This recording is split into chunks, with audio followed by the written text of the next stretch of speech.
Here we go with another episode of Gonzaga Nation SI. Myself, Dan Dickau, alongside Adam Morrison on the Gonzaga Nation Media Network.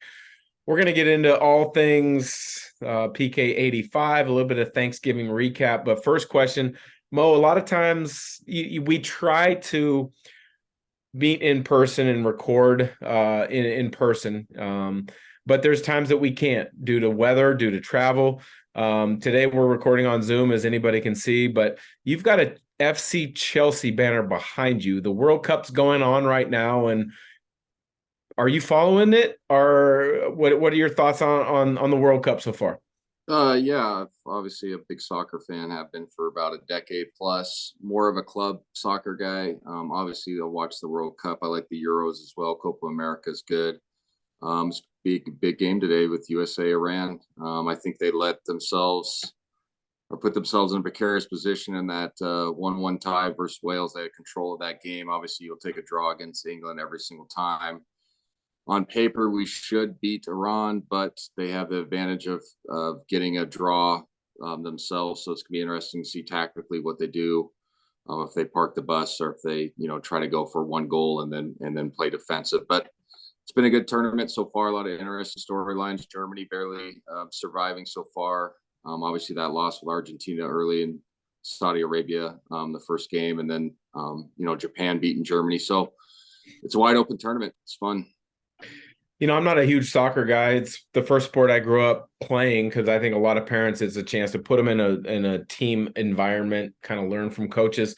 But I will follow when it's like a national team because I think it's unique. It's kind of like the Olympics. It's every 4 years or so. But you mentioned they're playing U.S. versus Iran. I played for Team USA on basketball in the World University Games. We played Iran years ago. I got a chance to talk with three or four of their guys after the game. Did you ever get a chance to represent Team USA in any type of events? Yeah, I played going into my sophomore year summer. I played on I think it was a World Cup qualifying team. We had Chris Paul, Sean May, it was a bunch of pros. Rashad McCants was on that team. Yeah, it was a fun experience. We played in Canada, so we didn't really get the full European experience. Obviously, stayed in North America, but it was a good experience. And then obviously, I tried out. I did the Team USA in '06 deal when they started doing the Redeem team and all that stuff. So it's been fun to be a part of that. Looking back at it, it's a cool experience for anybody to obviously represent your country, but you get to meet, like you said, people from different cultures. Then you realize how good other countries are at basketball as well. So Yeah. it's kind of an eye-opening experience. Well, it was crazy for me because we spent over 2 weeks in Beijing, China, and this was pre-Olympics, and so everything was basically booming with construction. Years later, I went back there in a training camp preseason with the Golden State Warriors and saw the kind of the aftermath, the effects of all that construction, and it was mind-boggling what the change was. But we played Iran and we beat them by 70, 80 points. I've since reconnected with one of those players we played against. And this is how funny the world of sports is. It can connect people. So I've had him on as a guest on my podcast maybe 6, 8 months ago or so, but they bought into absolutely everything they could figure out about finding out about basketball, whether it was Michael Jordan and the Bulls, whether it was college basketball at the time.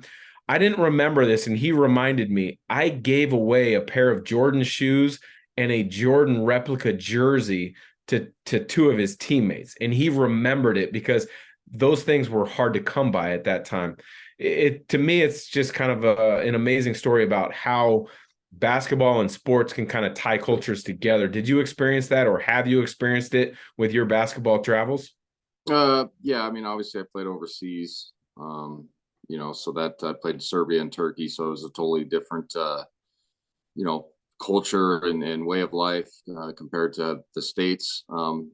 It also makes you realize how great this country is when you come back, Yes. or just the simplicities of it, or how how much stuff's in the stores and how available things are. It's compared to other countries. So yeah, it traveling the world to play hoops is definitely something that you look back on and thankful for, because it does connect you and put you in touch with people you'd never have an opportunity to do that with.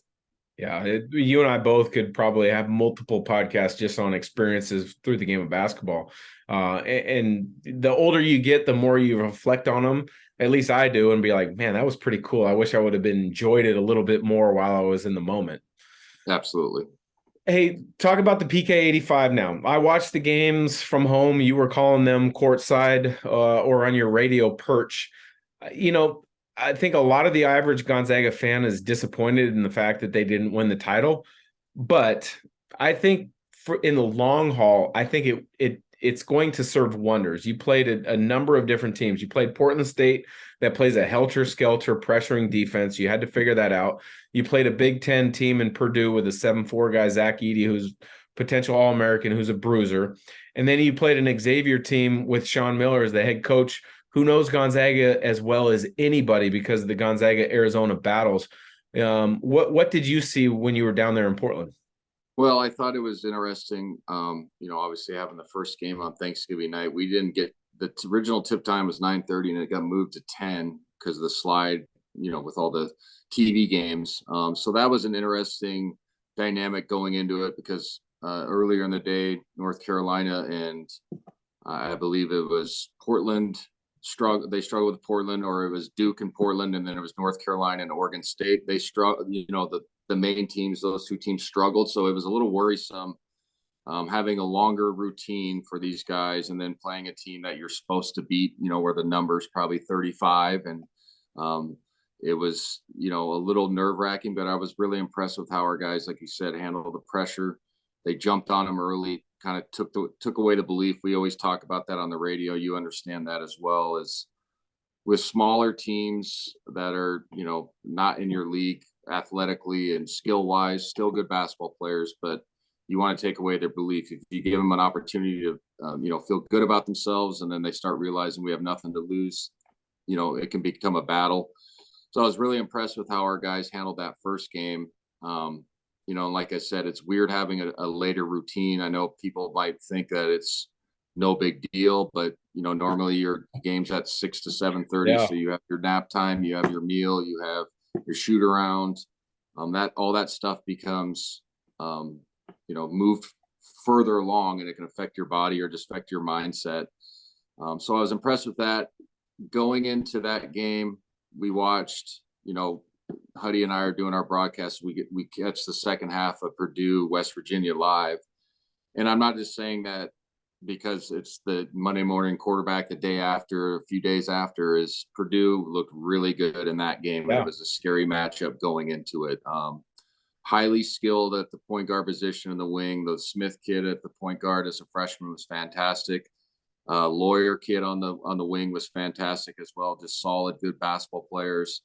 Really impressed with their actions that they ran. They ran a lot of floppy action with the big, so you couldn't quite show out because he'd angle you and they throw it in. So you knew that coming in.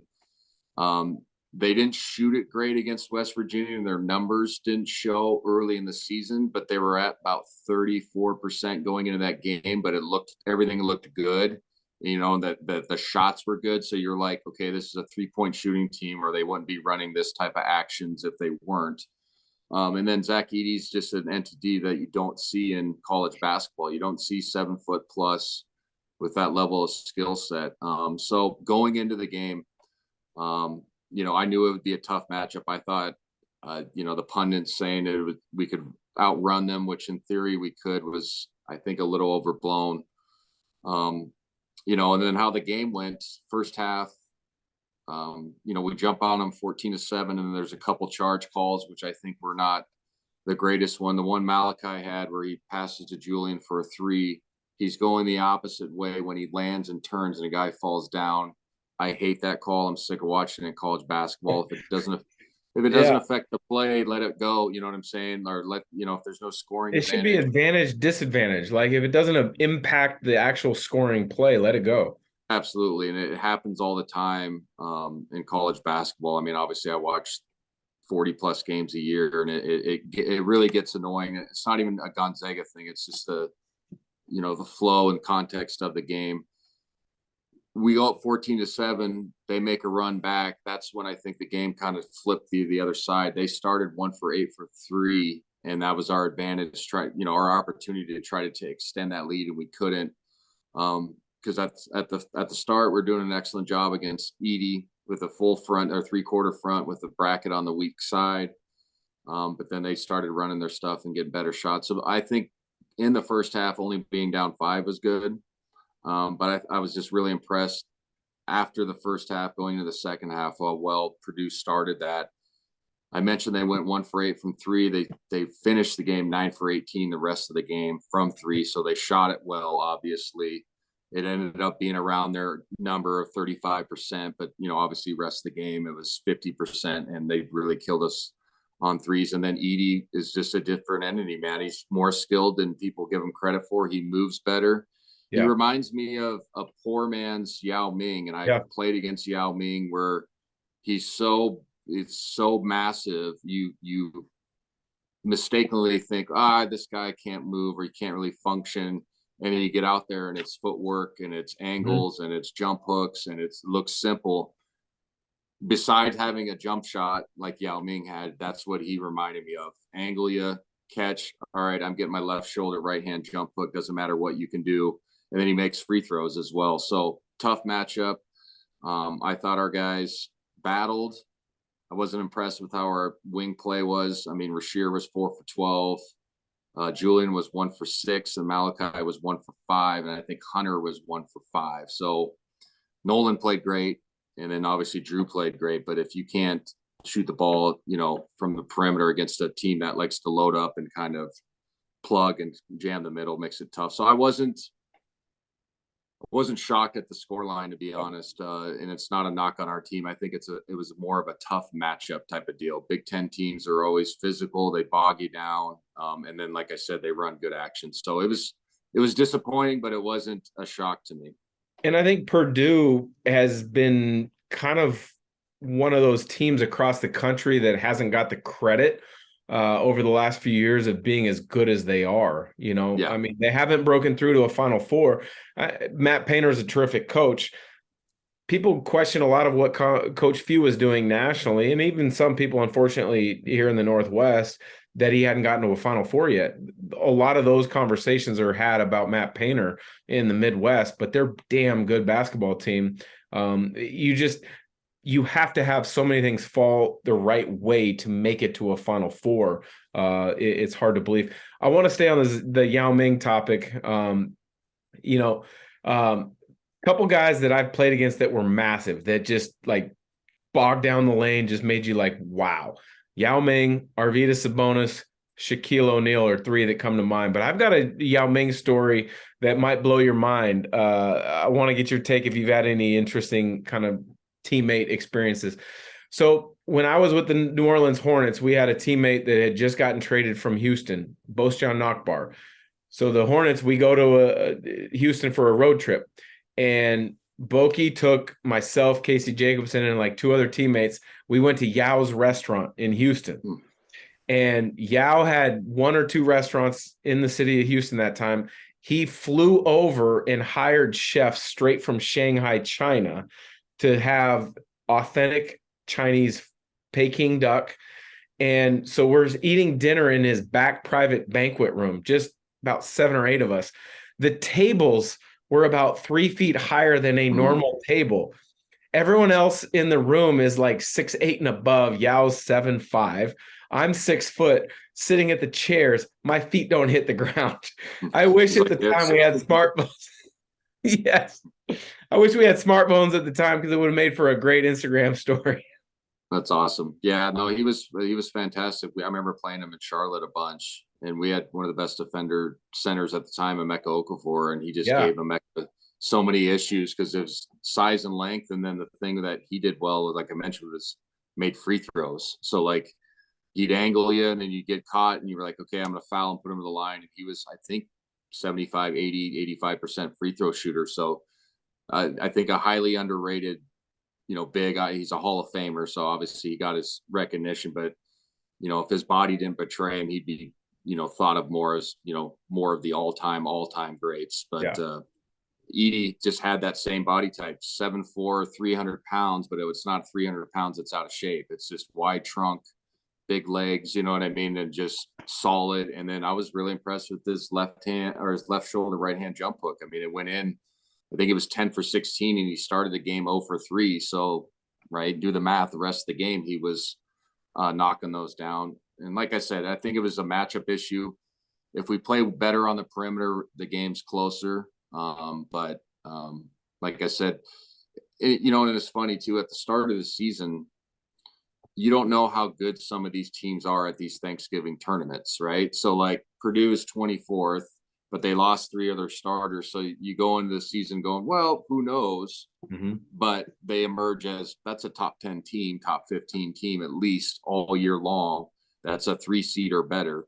So it's funny when you get into these, people are like, how are you losing to that team? It's like, well, we don't really know who's good. We've only played 3 or 4 games. You're banking on they got freshman backcourt, but if they're going to Purdue, and you know how it is now, most of the kids are ready to go as freshmen, right? You know, very rarely. I think more in the big aspect, you got to, you know, kind of prepare them for that. But like you see high school kids now, you coach your sons, like if he's going somewhere, he's probably ready to go as a freshman, right?